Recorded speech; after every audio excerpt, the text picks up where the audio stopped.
Welcome to the Reluctant Sisters podcast. This is the Reluctant Knitter Goes to VKL NYC. This is my friend Sophia. She's a fellow knitter, and she went to VKL with us. So it was my sister Sarah, Sophia, and a friend Rachel. So we're here to show you what we got. Yep. Show you what we got. Okay. So this was Sophia's first Fiber Festival. So we were very excited to share that experience together. How was it for you? It was a lot. Yeah. Like, I was not expecting it to be like that, packed. Like, there was a lot more stuff than I thought there was going to be. Yeah, like, it was packed. It was a lot to take in since I didn't know when to buy my stuff, since maybe later in the day I would see something that I like more. Yeah, I think that's always what's the hardest thing about Fiber Festivals, especially if you're only going one day. Because you only have a limited amount of time. So when I went to Rhinebeck my first time, we went for both days. So that was kind of good. I actually only bought one thing on Saturday, and then Sunday it was like on like Donkey Kong, and I was like ready to buy.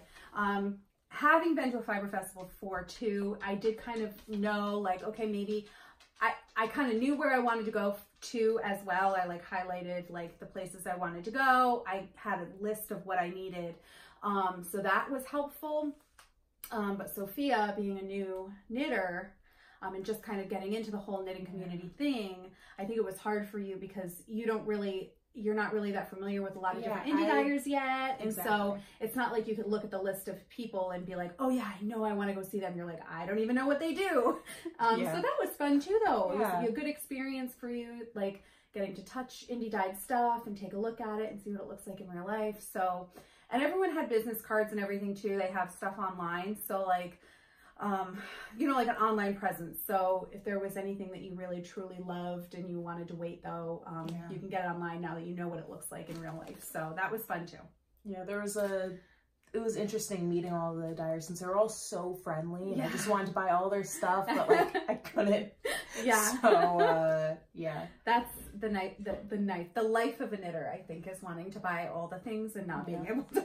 Like, I don't even care, like, if I have nothing to knit with this, I just, like, I want to buy it because it looks pretty. Because it's beautiful. Yeah. So that was cool, too. And I think the other thing is, people go to Fiber Festivals. I think a lot of people go to Fiber Festivals to buy sweater quantities worth of stuff. It's really hard for us to go and be like, I just want this single skein. And I, in particular, was like, I'm not buying any single skeins because, as you can see, I have single skeins of hand-dyed things that are like, what am I going to do with them now? So I think that was another thing too, is like to resist the single skein. And how many pairs of hand-dyed hand-knit socks do you need? Yeah. And there are definitely lots of things like hats and shawls. You can make a single skein shawl and things like that. So, but it being your first experience, it was definitely fun to see like you kind of figuring it out too. I'm sorry, my dog is going to start barking. The garbage man is here. So. Okay, so we can kind of get into what we did. So we took the train in. We left my house at 6:30 a.m. We drove half an hour to the train station. The train ride was a couple hours long, and we got into the city, which was fun. And then we got into Grand Central Station, and it was less than a mile walk to the Marriott Marquis in Times Square. So that was fun. It was cold. So cold. Walk. So cold. And the nice thing is too that Sophia's been to New York before too, so it wasn't like we were pretty good just kind of going on the mission and getting to the. I've been to New York enough where it's not like crazy. I'm like, oh my goodness, Times Square. But, so then we stood in our very first line of VKL, which was the coat check, which was insanely long. And also, I was really irritated because on the paper it said, and Sophia's like tired of hearing me say this, on the paper it said coat check is $4. They were charging $4.50. And there were too many people there for me to be like, listen. But can you imagine 50 cents on that many people each? They're making bank. They really were. Alert. That 50 cents would be going to yarn. I know. But you know what I said? I said, I'm not really going to make a big deal about it because I paid $20 for a coat check just so I wouldn't have to carry my coat around VKL. That's true. It was so hot in there. Like, it was boiling. It was hot. There were just so many people, terrible ventilation. Yeah. So, so I think the first thing we did was we immediately went up to Primrose Yarn Company because my sister is very good friends with Mina, the knitting expat, and we wanted to see her. So we all went up there, we saw Mina, and that was Sophia's first experience with hand-dyed yarn. So, and Primrose Yarn Company is beautifully dyed yarn. It really was. Yeah. So, and actually that's where I made my first purchase, which was huge. Like all of my fiber festivals I've ever gone to, my first purchase is always enormous, which isn't true. It is a stitch marker. So this is Charmed and Dangerous Polymer Clay Charms, and it's a pet rock. Look how cute it is. So that was my first purchase, a big one. And then what did we do after that? I think we just kind of mosied. Like, walked around, touched a bunch of stuff. You know, just, you know, got a lot of business cards, so you can go on their website later. I think that you purchased your yarn. I don't know if you were the first person to make a purchase. But you purchased your yarn before me. So why don't we talk about what you bought? Okay, so this is Lady Llama Fiber Co. It's a worsted weight. I got two bundles, two skeins of this gray color. It's in the colorway Crone. Crone. C-R-O-N-E, I think. Yeah, Crone. And I also got Cobalt Glass. And this is it's a sweater's quantity for the sweater that I found on Ravelry. It's by Drops, and the name of the pattern is 197-1 Valdres, and it's a color work sweater. I can put a picture up so that we can see what it looks like. But cool. The pattern picture has 3 colors color work, and she just wanted to do one color with a main color, so I think that'll be really pretty together.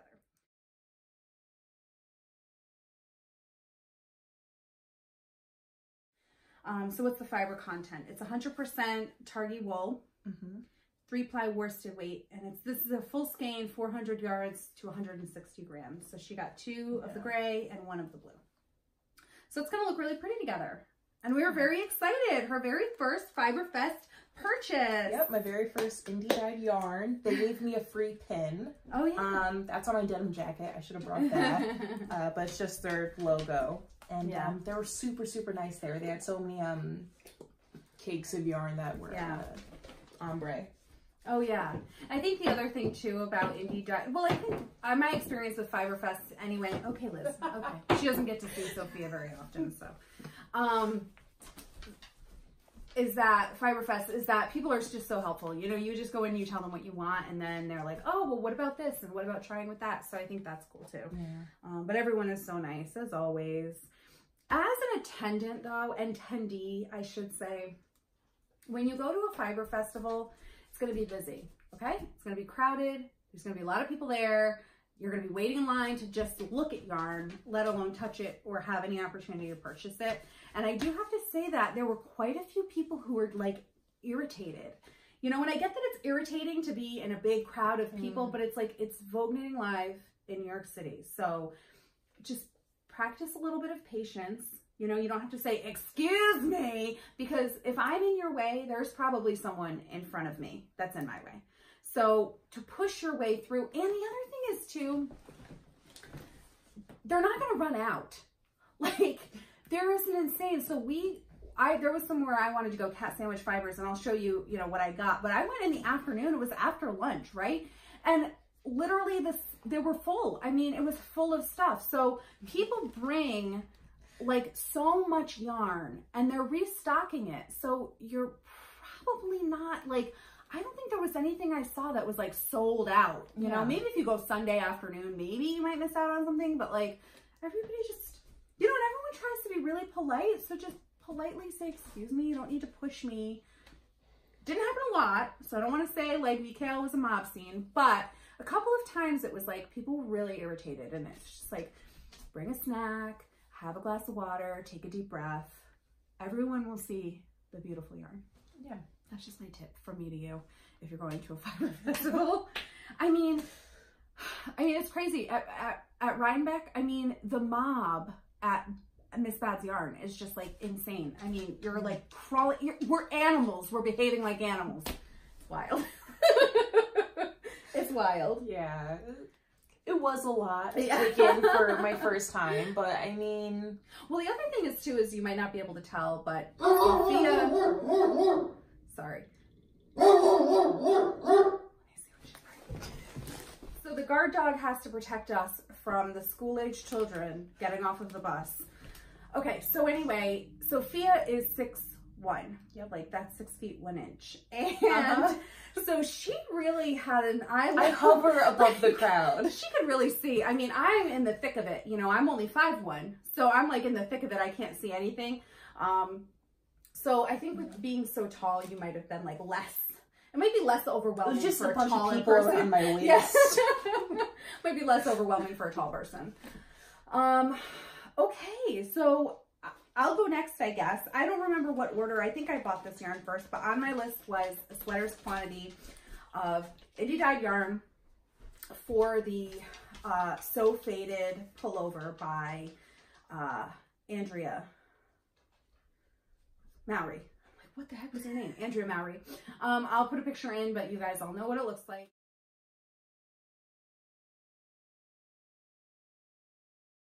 And I really, really, really wanted to go to Cat Sandwich Fibers because I seriously just, and I wanted to see La Vie Anime, and there was a lot of different stuff I wanted to see, but for some reason Cat Sandwich Fibers is just so fun and like really just, I love it. Okay, so I did. And I wanted something in Millennial Pink. So they actually had a fade kit there for the, I think it was, I can't remember what the name of it is, but I think it's a Joji Locatelli shawl, which was like exactly what I wanted. The colors were perfect, except there was an extra skein in there, which whatever. There was 5 when I really only needed 4 skeins. And it was on the glitzy base, which is like a stellina, has stellina in it, which I kind of didn't love. So it took me a little while to put the colors together that I wanted. I really wish I could have just bought the kit. But in the end, it was 1 less skein, so it worked out fine.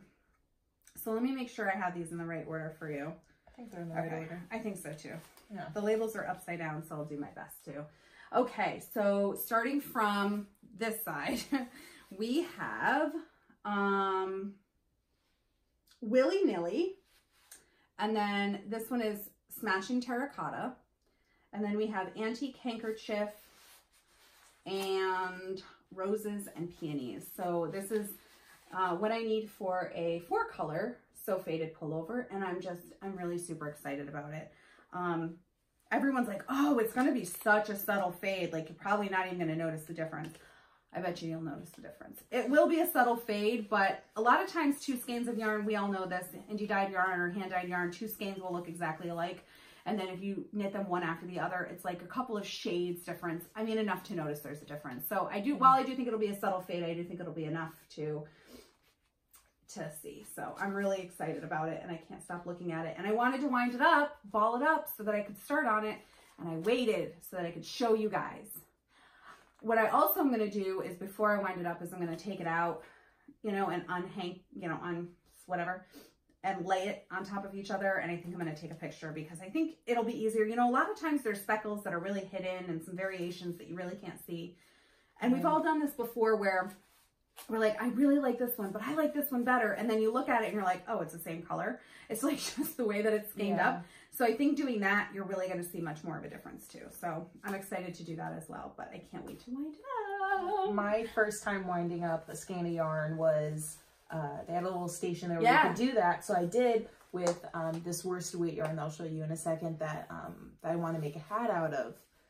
But I had no idea how many more colors there were in there. Oh, right, because it's all hanged up. Because it's all in a hank. Yeah. So I got this from Zen Yarn Guarded, and this is their Serenity Worsted in the colorway Lake Mist. And it's MCN, but there's 15% cashmere instead of 10. Ooh, it is the softest thing ever. So it's like a green, and there's some blues in there, some browns. But when it was all in a hank, I didn't see how much green there was. Yeah. And there's a lot more gray than I thought there was. So I think it's going to look really pretty when it's all. Do you know what hat you're going to do? I do not. Oh, fine. Since after I bought my sweater's worth, I was like, I'm gonna go crazy with the single skeins. So that's what I did. So I have no idea what pattern I'm gonna knit out. Well, I think that's really fun too that you got a single skein of worsted, because when I was the first new knitter, and also even now, the single skeins that I gravitate to are always fingering, and I don't ever buy a single skein of DK or a single skein of sport or worsted, and so I think that's really cool that you did that. I like that. Me personally, I like knitting with chunkier yarns. That's true. That's so true. I couldn't see myself just looking at a skein of fingering and being like, oh, this is so pretty, I want to buy it, since I know that I do not like working with fingering, since it's so small. She's never done a pair of socks before, and she's really, I don't want to say intimidated, but I guess has no desire to do thin yarn on teeny tiny needles. She's like, no, absolutely not. My hands are too big. And I don't think that's true. I think that you would be able to do well. Good job. You say they're that. not like, okay, they're large, but it's not like you have big fat fingers or anything. They're thin. It's just, I'm nervous of dropping stitches. Yeah. That's like my number 1 fear, is like dropping stitches like on some things that I don't know how to fix that mistake. Yeah. Well, I think that's the thing too about knitting. It's just kind of like just doing it. Just do it and make mistakes, because that's the only way you're going to learn how to fix them. Because now dropping stitches, I mean, on my stone cutter, I'm really afraid of dropping stitches because I don't think there's any way that I could be able to fix it. But, but just in a general, like, stockinette, I don't, but hey, whatever, to each their own. I had to rip out a section of my sweater. That's true. That has cables in it. So I did that successfully. I still had the correct amount of stitches. So you can totally do socks. I'm trying to get her do socks. They're fun. The other thing is too, is that her feet are enormous. Like, yeah, I have a size 12 women's US shoe size. So I'm like, that's gonna take a lot of yarn. It is gonna take it's gonna take a lot of yarn, that's true. If I knit a pair of socks, it'll probably be for my mom. True. Not that hers are any better. She's a 10, I think. No, she's like a 9. Yeah, she's still got still a lot smaller. After knitting my socks, which are like an 8, which is very average women's size, US size 8. But yeah, knitting for your mom still is even like, oh, these are long. They're not that long. It's only like a 9. Okay. My next purchase was something that was on my list, but was kind of like impulsively put on my list. And then, so I don't want to say it was an impulse buy because it was on my list, but it's also like, was impulse. A pair of Licka interchangeable. So I had to do a lot of talking with my sister, who's a very experienced knitter, about like, how silly is it to get another set of interchangeables? They're not inexpensive. But honestly, I knit a lot. I do. So I could justify it. So in this is, so I was a little disappointed because they had the brown, it was like tan suede case. But that was like the show one. So like it didn't have a band around it or anything like that. It was the one that was open where everybody could look at it. So they weren't selling that one, and all they had left was the black cases. Not so disappointed that I wouldn't buy it. There was a woman in front of me who really, really wanted it, and she just didn't buy a set. But I do wish that I had it, because this one is okay. It's fine. Kind of smells funny. But anyway, that's the story with the case. But so it goes from a US size 4 to a US size 17, which never in my life have I don't think I've used anything above a 10. So, but I've got them if I want to. And it is, I think they're 5-inch needles. I'll open it up in a second. And then I get 2 cords for a 24-inch or 60 centimeter length, 2 cords for a 32-inch or 80 centimeter length, and 1 cord for a 40-inch or 100 centimeter length. And then there's 2 connectors, 4 keys, and 8 stoppers. So all I'm saying is you should switch over to the dark side and knit with huge needles. It is so amazing. Yeah.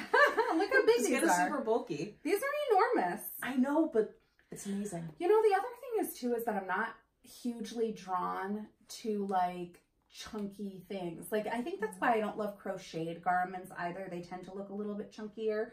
But yeah, I mean, maybe I will buy a super bulky, and maybe I'll make a gigantic hat, or because that hat she was wearing was really cute, and that was thick yarn. Yeah, I think I used a US size like 10 or 11 on yeah. And or you know, like those when people were doing arm knitting, non-knitters were doing arm knitting and stuff, those big yeah, like those big, those are kind of fun. So maybe next winter I'll do something on the size 17. Scarves look amazing when they're super bulky. Yeah. So that's that. I mean, they're so beautiful. The first time I ever saw Licka interchangeables was on Stranded podcast with Amy of Stranded Dye Works, and I don't want to say I coveted them, but I was always like, those are beautiful. And I don't really love wood needles, especially ones that get too small. Like, I don't like knitting socks on wood needles, but these are incredibly smooth and just beautiful. I really love them. I am so jealous. Like, on the other side, I love working with wooden needles. Yeah. They're my go-tos. See? So, I mean, we're literally the complete opposite. Yeah, and it's so fun too. Yeah. Like, it's so fun that knitting is like that. So the cords that it comes with, I won't pull them out. They're just black, you know, black cords with a metal join. And, you know, just a very standard, you know, here are the keys. The keys seem a little longer than my Knitter's Pride ones, but, you know, whatever, same old key. So I'm really excited about that. The only thing I don't understand, and you guys can comment down below, I'm sure there's people who know, the back of this is like Velcro. So I don't understand. Is that so that it props up so that I can look at it? Maybe it's easier to pull them out when they're like that. Yeah, but why have the Velcro? I mean, I understand having like the fold here, but why have the Velcro? Maybe, no. I don't know. Could you buy multiple sets and then just put them all in one pack? I have no idea. I don't know. The world may never know. Someone will tell me. Probably my sister Sarah will be like, Adrienne, you're so dumb. No, I don't think so. And then there's like a little zipper here. I'm kicking myself because the zipper reminded me that I can't find my gauge, my needle gauge, and it has like the cutout so you can check your gauge. And I just have a metal one from I don't know where, and it picks probably, and I lost it. I don't know where it is. And so I'm like, I should have gotten a Trinkles one while I was there. But thankfully, my LYS in Madison, Connecticut sells Katrinkles, so if I really want one, I can get one there. If I really can't find my needle gauge. I don't use it, honestly, I don't use it for needle gauges. I do use it for my gauge swatches, but whatever. I have a tape measure. It's not like I can't figure it out, but I don't know where it is. But anyway, that's that. Yep. Very excited. All right. What do you got, girl? Okay. So, speaking of my distaste of DK and thin yarn, this one over here. What'd I do? You convinced me to get sock yarn. So this is Oink Pigments DK yarn, and it's in the color Big Eggplant Energy. Oh, fun. And it is 270 yards and 100% superwash merino. Those are gonna be cozy socks. Yeah, and I'm thinking of maybe doing the PB&J ones that you did. But I don't know. The people at Oink were super, super nice. They also gave me a free pin, which was pretty cool. It's also on my denim jacket, which I, of course, didn't bring. But yeah, that's everything that I got. Cool. I just have one more thing. I had a little bit of money left over. And then I was like, well, I have enough money to get single skeins. Like, should I just get a couple single skeins or, you know, whatever. So I didn't really have anything like that I had to get. But I did stop. I'm a sucker for like skincare. So we stopped at this Utopia Bath Limited. Here's the card. It's really beautiful. I since started following her on Instagram. Natural, sustainable, ethical. All Utopia Bath Limited products are small batch formulated with the finest ingredients and packaged by hand for you.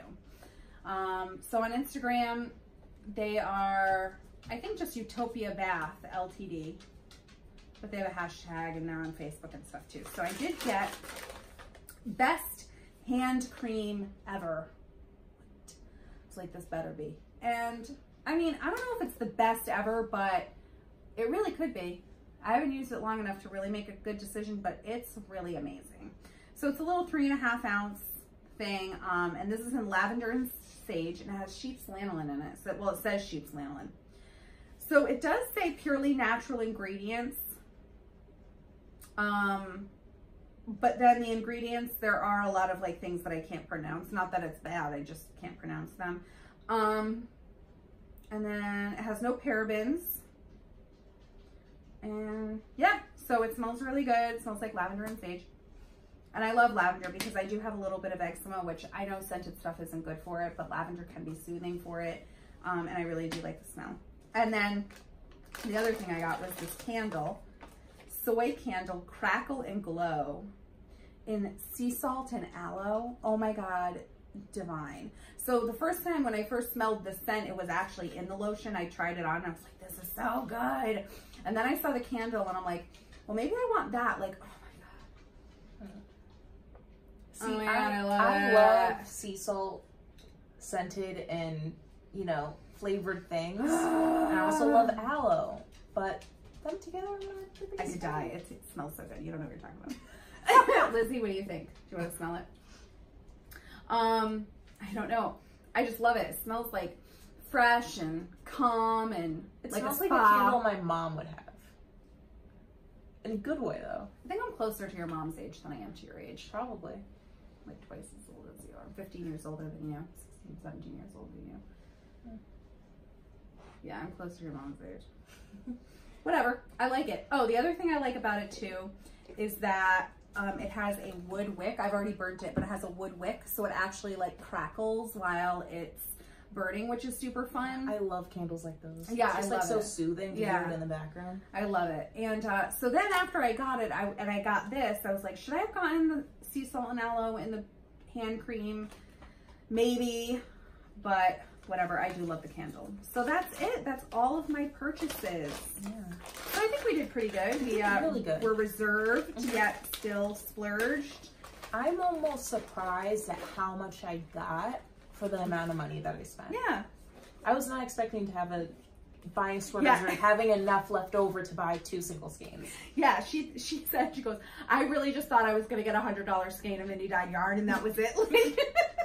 I was being a little bit dramatic. Yeah, but it's like, funny. Yeah. Because, yeah, you know the indie dyed yarn. I mean, you know, we all know the price range. It's usually like $25 to $32 for a single skein of yarn. And so when you're looking at like, Hoagie Locatelli had to come out with her DK weight sweater for Primrose yarn and it was gorgeous.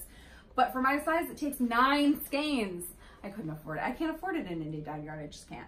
But that's okay. But so we all know how much it costs, but you know, you do go there thinking you're not going to be, maybe not get very much. And then, you know, you'd be surprised. There was a lot of really more affordable yarns there too as well. So Yeah. that was nice. The other thing I got, this was free. I can't remember where I got it from. Oh my goodness. Oh no.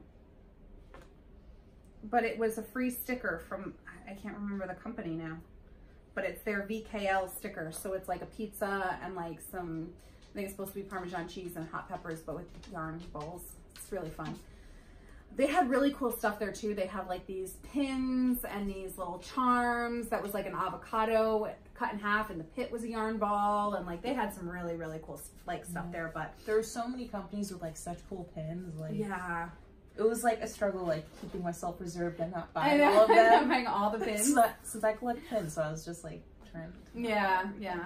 And the other thing is too, is sometimes you want to go there and spend all your money, you know, and you're just like, I have $3 left. What can I spend for $3? What can I buy for $3? That was me. That was me. But so anyway, we had a really good time. And so now we've gone, we saw, and every time I leave a yarn festival, I'm like, I don't think I need to come to another one of these. Like, it was just a lot. And then another one comes around, I'm like, so are we going? Are we ready to go? It's so terrible. It's like addictive to go to these things. But it was fun. We had a good time. So anyway, I guess that's it. I hope you enjoyed seeing what we got. We certainly enjoyed showing it to you. And I will catch you probably next week for my regularly scheduled podcast. Bye. Bye. Cut. That's a wrap.